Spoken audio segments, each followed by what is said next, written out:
Okay, now let's talk about Bram Stoker's Dracula, aka Francis Ford Coppola's Dracula. This one came out in 1992, and I think it's highly underrated. It's not perfect, but you're unlikely to ever see a more ambitious take on the material. This thing just swings for the fences as hard as it can in every department. And although it doesn't always connect, you just have to admire the skill on display. This one sticks closer to the book than any other adaptation I can think of, except for a few things it changes big, but all the stuff that it changes, I think, make the story better. The biggest thing it adds is the prologue. The prologue shows Count Dracula as a devout Christian crusader who denounces God when his only love is killed.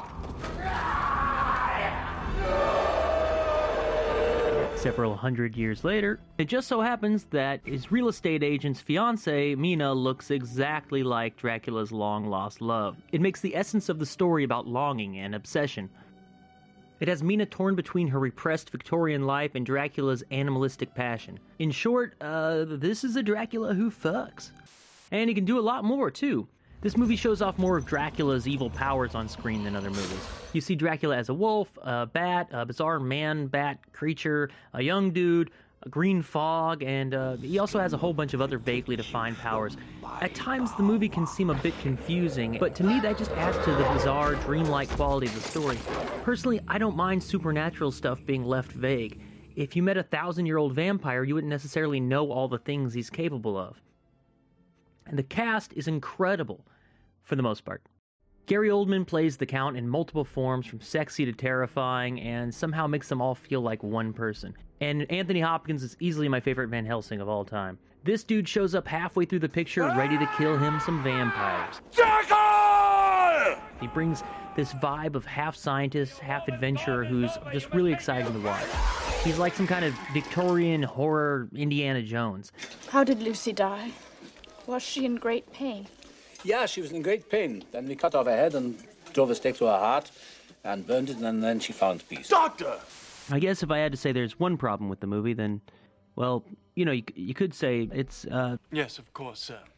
It's not his fault. He's just horribly miscast. And yes, the accent is unacceptable. I know where the bastard sleeps. I brought him there.